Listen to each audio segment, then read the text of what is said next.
नमस्कार, बड़ी खबरों में आपका स्वागत है। आपके साथ मैं हूं रूबी सिंह चौहान। शुरुआत करेंगे आज की मुख्य हेडलाइन से।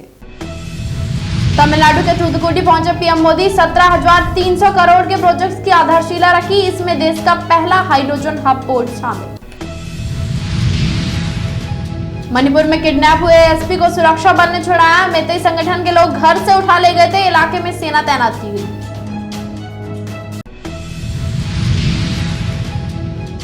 हिमाचल सरकार पर संकट, सीएम सुक्खू के खिलाफ नाराजगी। पूर्व सीएम वीरभद्र के बेटे का मंत्री पद से इस्तीफा। नाराज विधायक बोले सुक्खू को हटाओ।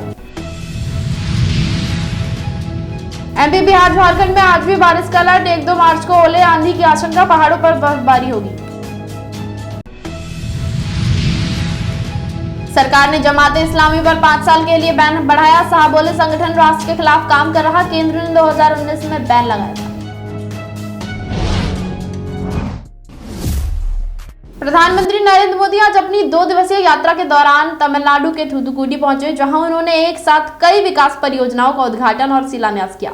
इन परियोजनाओं पर 17,300 करोड़ रुपए का खर्च होगा। पीएम मोदी ने तमिलनाडु में जिन प्रोजेक्ट्स की शुरुआत की उनमें वीओ चंद्रबनर बंदरगाह पर आउटर हार्बर कंटेनर टर्मिनल की आधारशिला भी शामिल है। इसके साथ ही पीएम मोदी ने भारत के पहले स्वदेशी green hydrogen fuel cell inland water vessel का भी शुभारंभ किया, जिसे हरित नौका इनिशिएटिव के तहत विकसित किया गया।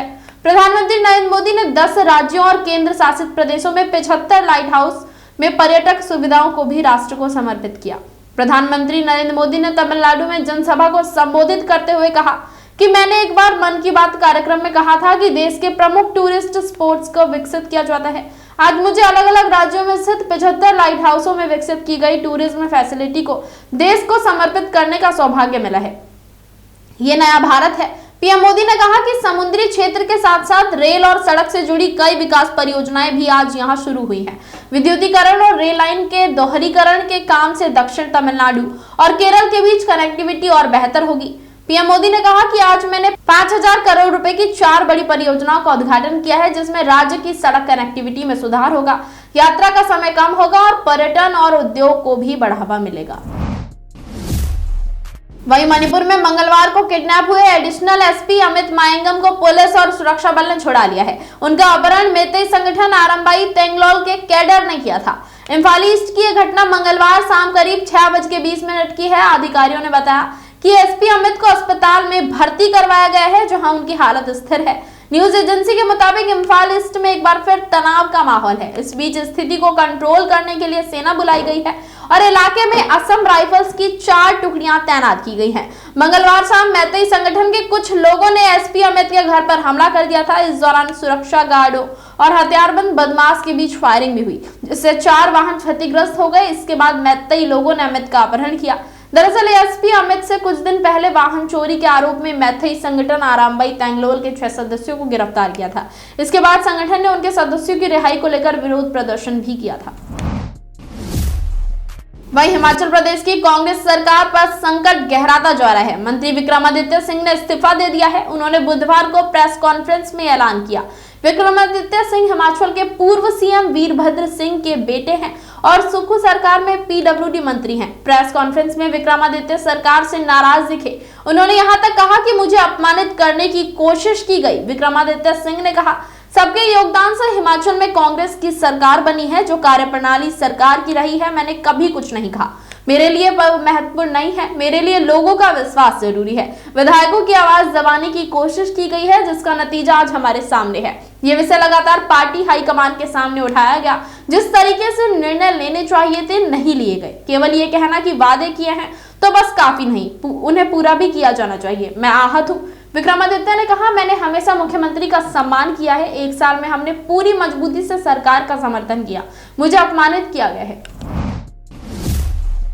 वहीं मध्य प्रदेश समेत देश के कई राज्यों में आज भी तेज हवाओं के साथ बारिश होगी। मौसम विभाग के अनुसार अगले कुछ घंटे में मध्य प्रदेश, उत्तरी छत्तीसगढ़, झारखंड, बिहार, उत्तराखंड के कुछ हिस्सों और उत्तरी महाराष्ट्र के अलग अलग स्थानों पर गरज के साथ बिजली चमकने और तेज हवा के साथ हल्की से मध्यम बारिश की कुछ संभावनाएं हैं। यहाँ पर 30 से 40 किलोमीटर प्रति घंटे की रफ्तार से हवाएं चलेंगी। मौसम विभाग ने बताया कि अगले 2-3 घंटों के दौरान मध्य प्रदेश के खरगोन, शाजापुर, तटीय, भोपाल, विदिशा, रायसेन, जबलपुर, उमरिया, शहडोल, अनूपपुर और सीधी जिले में बिजली गिरने और ओलावृष्टि के साथ तेज आंधी चलने की संभावनाएं हैं। इन जिलों में 50 से 70 किलोमीटर प्रति घंटे की रफ्तार से हवाएं चलने की चेतावनी जारी की गई है। पिछले 24 घंटे के दौरान मध्य प्रदेश, महाराष्ट्र समेत कुछ राज्यों में बारिश के साथ ओले पड़े। इन राज्यों के अलावा उत्तर भारत के कई राज्यों में अगले 48 घंटे के दौरान मौसम में तेजी से बदलाव होगा। मौसम विभाग की तरफ से एक्स हैंडल पर दी गई जानकारी के अनुसार 1 मार्च को जम्मू कश्मीर, लद्दाख, हिमाचल प्रदेश, उत्तराखंड और राजस्थान में अलग अलग स्थानों पर भारी बारिश हो सकती है। वहीं केंद्र सरकार ने राष्ट्र की सुरक्षा, अखंडता और संप्रभुता के खिलाफ गतिविधियों को जारी रखने को लेकर मंगलवार को जमाते इस्लामी जम्मू कश्मीर पर प्रतिबंध 5 साल के लिए बढ़ा दिया है। केंद्रीय गृह मंत्री अमित शाह ने यह जानकारी दी। अमित शाह ने कहा कि देश की सुरक्षा को खतरा पहुंचाने वाले किसी भी व्यक्ति को कड़ी कार्रवाई का सामना करना पड़ेगा। उन्होंने एक्स पर लिखा, प्रधानमंत्री नरेंद्र मोदी की आतंकवाद और अलगाववाद को कतई बर्दाश्त नहीं करने की नीति का पालन करते हुए सरकार ने जमाते इस्लामी पर प्रतिबंध 5 साल के लिए बढ़ा दिया है। गृह मंत्री अमित शाह ने कहा कि संगठन को राष्ट्र की सुरक्षा, अखंडता और संप्रभुता के खिलाफ अपनी गतिविधियां जारी रखते हुए पाया गया।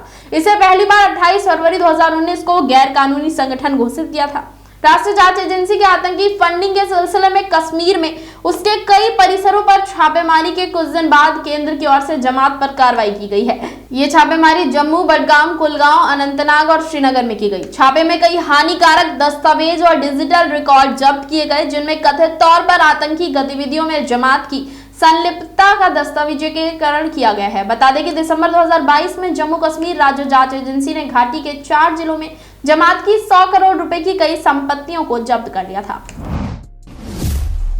वहीं पूर्व प्रधानमंत्री राजीव गांधी की हत्या में दोषी संथन की चेन्नई के एक अस्पताल में मौत हो गई है। राजीव गांधी हत्याकांड में 20 साल से ज्यादा जेल की सजा काटने के बाद 2 साल पहले सुप्रीम कोर्ट ने संथन को रिहा कर दिया था। जानकारी के मुताबिक संथन की मौत हार्ट अटैक से हुई। संथन एक श्रीलंकाई नागरिक था। 1991 में श्री पेरम्बदूर में पूर्व प्रधानमंत्री राजीव गांधी की हत्या के मामले में 20 साल से ज्यादा जेल की सजा काटने के बाद 2022 में सुप्रीम कोर्ट ने संथन समेत 7 लोगों को रिहा कर दिया था। संथन की मौत चेन्नई के राजीव गांधी सरकारी अस्पताल में हुई। इस अस्पताल में संथन का लीवर फेलियर का इलाज चल रहा था। सुबह 7:50 पर हार्ट अटैक के चलते संथन की मौत हो गई। राजीव गांधी सरकारी अस्पताल के डीन ई थेनारंजन ने कहा, संथन को बुधवार सुबह करीब 4 बजे कार्डियक अरेस्ट हुआ, लेकिन सीपीआर प्रक्रिया के बाद उसकी सांसें फिर से लौट आई थी और उसे ऑक्सीजन दिया गया और वेंटिलेटर पर भी रखा गया था। हालांकि संथन पर इलाज का कोई असर नहीं हुआ और आज सुबह 7:50 बजे उसकी मौत हो गई। उन्होंने कहा, पोस्टमार्टम कराया जाएगा। सबको श्रीलंका भेजने के लिए कानूनी व्यवस्थाएं की जा रही हैं। वहीं अमेरिकी राष्ट्रपति चुनाव लगातार रोचक होता जा रहा है। नवंबर 2024 में होने वाले राष्ट्रपति चुनाव के लिए रिपब्लिकन और डेमोक्रेटिक पार्टियों की ओर से राष्ट्रपति का उम्मीदवार बनने के लिए आपसी प्रतिद्वंदिता चल रही है। इसके लिए विभिन्न राज्यों में प्राइमरी चुनाव कराए जा रहे हैं।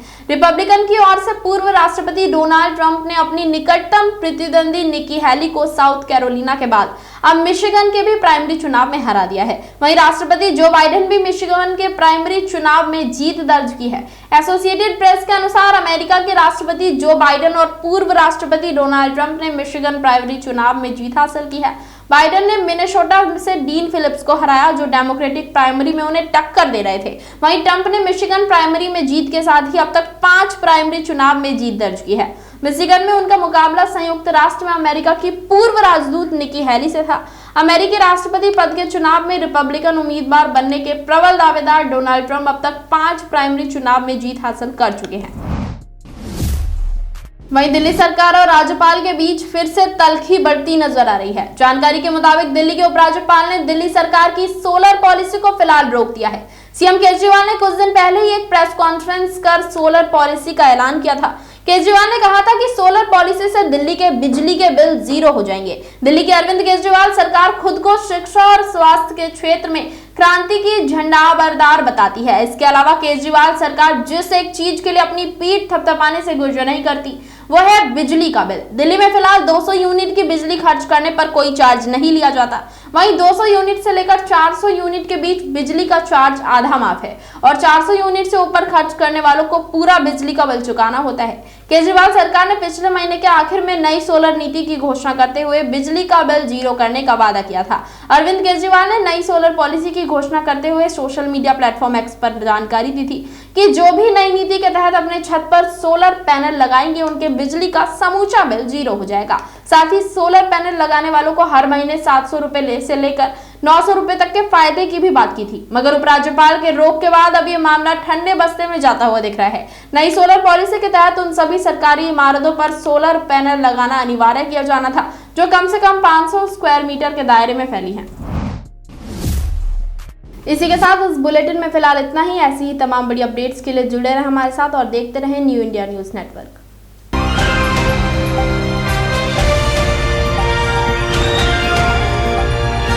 दिल्ली, हरियाणा, उत्तर प्रदेश, राजस्थान की हर खबर के साथ देखते रहिए न्यू इंडिया न्यूज नेटवर्क।